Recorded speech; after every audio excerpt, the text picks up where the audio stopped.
మనం online ID లేక casino ID కావాలి అంటే హిందీ సైట్స్ వైపు చూసేవాళ్ళం కదా. ఒకవేళ మనకి ఐడి లేని ప్రాబ్లం వచ్చే డౌట్ వచ్చి కాల్ చేస్తే కాల్ కట్ చేసి ఆడియో మెసేజ్ పెడుతున్నారు కదా. మనకి బోల్డ్ డబ్బులు వచ్చాయనుకోండి మన నెంబర్ని వెంటనే బ్లాక్ లో పెట్టేస్తున్నారు. అవునా కదా? ఇక మనం ఆ హిందీ సైట్స్ వైపు చూసే అవసరమే లేదండి. ఎందుకంటే మనం ఇప్పుడు తగ్గేదేలే. తెలుగు రాష్ట్రాల్లో ఏకైక ఆన్లైన్ ఐడి ప్రొవైడర్ యాప్. ఈ యాప్ లో మీరు డబ్బులు డిపాజిట్ చేయొచ్చు, విత్డ్రా చేసుకోవచ్చు. 2 minutes లో డిపాజిట్, 20 minutes లో విత్డ్రా అవుతుంది. మీకు ఏమైనా సమస్య వచ్చినా, డౌట్ వచ్చినా నార్మల్ కాల్ చేయొచ్చు లేదా వాట్సాప్ కాల్ చేసి మాట్లాడచ్చు. ఏ నెంబర్ చేయాలి శ్యామల గారు అంటారా? చెప్తారా? ఇన్వెస్టిగేషన్ జరుగుతోంది, మీ అందరికీ తెలుసు. విషయం కోర్టులో ఉంది. సో దీని గురించి ప్రస్తుతము మాట్లాడడం అన్అఫీషియల్ అవుతుంది. ఆ విషయం నాకంటే బాగా మీకే తెలుసు. డెఫినెట్ గా ఇది తప్పు. అండ్ ఆ కుటుంబాలకు ఎవరైతే నష్టపోయారో వాళ్ళకు కూడా ఖచ్చితంగా ఆ లోటు ఎవరు తీర్చలేనిది. ఇంకా ముందు ఇలాంటివి ఏమీ జరగకుండా తీసుకోవాల్సిన బాధ్యత మన అందరిపై ఉంది. ఇది ఒక రెస్పాన్సిబుల్ సిటిజన్ గా చెప్తున్నాను. ఈ రోజు ఎందుకు చేస్తున్నానంటే ఈడీ తన పైన ఒక కేసు నమోదు చేసింది.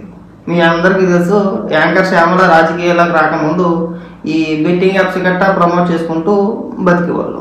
చాలా బెట్టింగ్ యాప్స్ ప్రమోట్ చేసింది ఒకటే కాదు, ఆంధ్ర 365 ఒకటే మనకి తెలిసింది. కానీ అది కాకుండా మరికొన్ని బెట్టింగ్ యాప్స్ని కూడా ప్రమోట్ చేసింది. వాటి ప్రస్తావన ఇప్పుడు కూడా తేలా. గతంలో పంజాగుట్ట పోలీస్ స్టేషన్కి వెళ్ళినప్పుడు తప్పు అయిపోయింది, క్షమించేసేయండి, ఇంక ఇప్పుడు కూడా ఇలాంటి చేయను అని చెప్పేసి ఒక వీడియో కూడా మాట్లాడింది. అది మనం అందరం కూడా చూసాం. నేను ప్రత్యేకించి ఈరోజు ఎందుకు మాట్లాడుతున్నానంటే వీళ్ళకి సమాజం పట్ల కానీ రాష్ట్రం పట్ల కానీ ఏదంటే ప్రజలపైన ప్రేమ కాదండి, కేవలం వాళ్ళు బతకటానికి. రాజకీయాల్లోకి వీళ్ళు వచ్చేది అధికార ప్రతినిధులుగా కేవలం వాళ్ళు బతకడానికి మాత్రమే. వీళ్ళకి ఏమాత్రం కూడా పక్కన ఎలా పోయినా పర్వాలేదు, వీళ్ళకి ఏమాత్రం కూడా కనీసం సామాజిక బాధ్యత కూడా ఉండదు.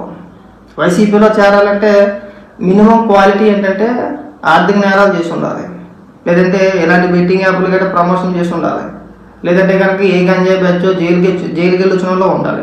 నేను చెప్పట్లేదు, జైలుకి వెళ్ళొచ్చిన వాళ్ళు మా వెనకాతలు ఉన్నారని అనిల్ కుమార్ యాదవ్ మొన్న మాట్లాడారు.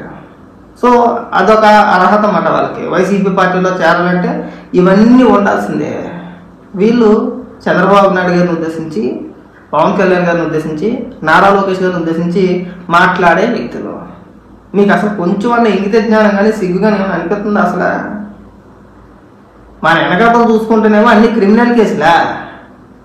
ఒక్కటి కూడా ప్రజలకు పనికొచ్చే పని ఇప్పటి వరకు చేయలేదా? ప్రజలు సర్వనాశనం చేసేసామా? బెట్టింగ్ యాప్లు ప్రమోట్ చేసింది కాకుండా అలాగే ఇక్కడికి వచ్చి పశ్చాత్తాపం లేకుండా సిగ్గు లేకుండా మరి రాజకీయ విమర్శలా? అసలు మిమ్మల్ని పార్టీలో చేర్చుకొని అధికార ప్రతినిధిగా మీకు పదవులు కట్టబెట్టాడు చూసావా, జగన్మోహన్ రెడ్డిని అనాలి. అసలు లేకపోతే జగన్మోహన్ రెడ్డిని విమర్శించాలి. ఎందుకు అంటానంటే ఏమాత్రం సిగ్గు సెలవు లేకుండా బెట్టింగ్ యాప్ని ప్రమోట్ చేసుకుని వీళ్ళని తీసుకొచ్చి అధికార ప్రతినిధి చేయడం ఏంటండి? ఏం సందేశం ఇస్తున్నారు మీరు? ఇవాళ ఈడీ కేసు స్పందించమనండి శ్యామలని. ఏమమ్మా శ్యామల, మనం చిన్నదానికి పెద్దానికి పెద్ద పెద్ద ఉపన్యాసాలు ఇస్తాం కదా, పెద్ద పెద్ద ముద్ర మాటలన్నీ మాట్లాడతాం కదా, మరి వాళ్ళు స్పందించు. నీ పైన ఇదిగో వార్త చదివినిపిస్తా చూడు.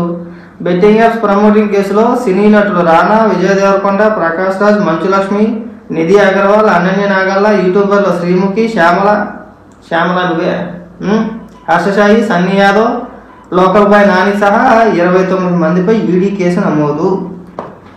రావాలి నీకోసం వెయిటింగ్. పెట్టగల తర్వాత చెప్తి కానీ చంద్రబాబు నాయుడు గారిని, లోకేష్ గారిని తర్వాత విమర్శిద్ది. కానీ ఫస్ట్ మన మీద వస్తున్న ఆరోపణలు, మన మీద ఉన్న కేసుల గురించి నువ్వు చెప్పు. అవినీతి అది ఇది పెద్ద పెద్ద అమాయకంగా మొక్క పెట్టేసి తర్వాత మాట్లాడవచ్చు. కానీ ఇప్పుడు వచ్చి ధైర్యంగా సమాధానం చెప్పు. అది మానేసి మళ్ళీ ఉపన్యాసాలు చెప్పమాకండి. గట్టిగా మాట్లాడితే మీకు మాట్లాడే అర్హతే లేదు. సామాజిక బాధ్యత లేని వ్యక్తులు ఎవరు కూడా రాష్ట్ర రాజకీయాల గురించి మాట్లాడే హక్కు లేదండి. మీకుందా? శ్యామలా చేసేయండి లత్కోరు పనులా.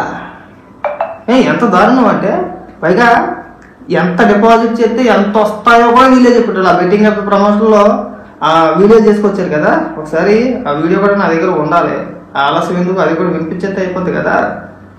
వీళ్ళ భాగవతం తెలుస్తుందిగా, జనాలు చూపించాల్సిన బాధ్యత మనపైన ఉంది. కాబట్టి నేను ఆ వీడియో కూడా చూపిస్తా. శ్యామల, మా అంత శుద్ధపోసలు ఇంకెవరో లేరు, మేము చాలా అమాయకులని.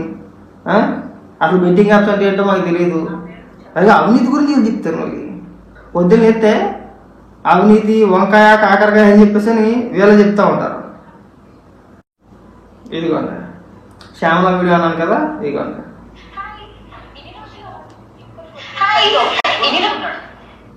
మనం అది చూసిన ఒక పెద్ద మనిషి కెసినో హాయ్, ఇన్ని రోజులు మనం ఆన్లైన్ ఐడి లేక కెసినో ఐడి కావాలి అంటే హిందీ సైట్స్ వైపు చూసేవాళ్ళం కదా. ఒకవేళ మనకి ఐడిలో ఏమైనా ప్రాబ్లం వచ్చి లేదా డౌట్ వచ్చి కాల్ చేస్తే కాల్ కట్ చేసి ఆడియో మెసేజ్ పెడుతున్నారు కదా. విన్నారు కదా, బెట్టింగ్ శ్యామల వైసీపీ అధికార ప్రతినిధి, ఇది వాళ్ళ భాగవతం. ఇవాళ వచ్చి మేము సుధపోస్తలాగా నీతి కౌలు చెప్తా ఉంటారు. జగన్మోహన్ రెడ్డి మా రిక్వెస్ట్ ఏంటంటే, ఇలాంటి వ్యక్తుల్ని నీ పార్టీకి ఎంత దూరంగా ఉంచితే అంత మంచిది. వీళ్ళ వల్ల నీకు లాభం పక్కన పెడితే నష్టమే ఎక్కువ. జనాలు ఎవరు ఓట్లేరుగా, అంతా క్రిమినల్ బ్యాచే. వీళ్ళని తీసుకొచ్చి అసలు ఏం చెప్పిద్దాం అనుకుంటున్నావు నువ్వు? నీ పైన కేసులు, నీ పైన ఈడీ సిబిఐ, నీ పైన కేసులు, మీ నాయకుల పైన కేసులు. ఇప్పుడు కొత్తగా ఎవరి పార్టీలో చేరాలన్నా సరే ఖచ్చితంగా ఏదో ఒక క్రిమినల్ కేసు ఉంటేనే కానీ వాళ్ళకి పార్టీలో పదవులు ఉండవు, లేదంటే ఏమన్నా వేసేసి ఉండాలి.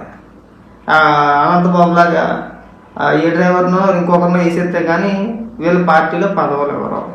ఇదా రాజకీయ జగన్మోహన్ రెడ్డి? ఒక్కొక్కసారి వీళ్ళని చూస్తూ ఉంటే నాకు నవ్వుతూ ఉంటుంది. ఏదో గురువు కింద గింజ ఉంటుంది కదా, తన కింద నలుపుతాను ఎరగదు కానీ ఎదుటోటి నీతులు చెప్పుద్దంట. అలాగా వెనకాతలంతా అవినీతి పెట్టుకొని ప్రజల సొమ్ము తినేసి అమాయక ప్రజలను మోసం చేసి వాళ్ళకి డబ్బులు ఆశ చూపించి ఆ మీటింగ్ వాళ్ళు ఇచ్చే డబ్బులతో బతికిన శ్యామల కూడా ఇవాళ ప్రెస్ మీట్లు పెట్టి పెద్ద పెద్ద ఉపన్యాసాలు పెద్ద పెద్ద నీతులు చెప్తా ఉంటే అసలు నవ్వాలా ఏడవాలో కొన్ని సందర్భాలు నాకు నిజంగా అర్థం కాదు. అది మర్చిపోయింది. తిన పైన ఉన్న కేసుల గురించి మర్చిపోయింది, తిన చేసిన లత్కోర్ పనుల గురించి మర్చిపోయింది. తిరిగి చంద్రబాబు నాయుడు గారిని విమర్శిస్తూ ఉంటుంది. చంద్రబాబు నాయుడు గారు అవినీతి చేశారు, నారా లోకేష్ గారు అవినీతి చేశారు, నీలాగా ఎలా పోతే పోయేలే ప్రజలు అని చెప్పేసి నిన్ను అభిమానించే వ్యక్తిని మోసం చేయలే కదా. ఇది పచ్చి మోసం కాదు.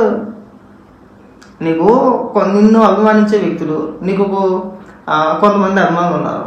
ఫేస్బుక్లో కావచ్చు, ఇన్స్టాగ్రామ్లో కావచ్చు, లేదంటే ట్విట్టర్లో కావచ్చు. ఆ అభిమానులను చూసుకునే కదా నీకు ప్రమోషన్లు వచ్చినాయి. ఆ బెట్టింగ్ యాప్ ఎందుకు చేసావు? మనకి ఎంతమంది ఫాలోవర్స్ ఉన్నారు, నాకు ఇంత డబ్బులు ఇవ్వండి, ఇంత డబ్బులు ఇస్తే మీరు ఏ బెట్టింగ్ యాప్ అయినా సరే, ఏ యాప్ని ప్రమోట్ చేయమన్నా సరే, ఏ యాప్ని ప్రమోట్ చేయమన్నా నేను చేస్తానని చెప్పి నువ్వు చెప్పిన మాదనే కదా వాళ్ళని చూసుకునే కదా.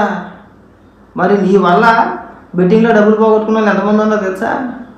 కొన్ని వేల మంది ఉన్నారు. నాకు ఆయన దగ్గర ఆల్రెడీ స్క్రీన్ షాట్లు కూడా ఉన్నాయి. నువ్వు ఏదైతే ఆంధ్ర 365 అని చెప్పావో దానికి సంబంధించి ఒక వ్యక్తి లక్షల్లో పోగొట్టుకున్నాడు.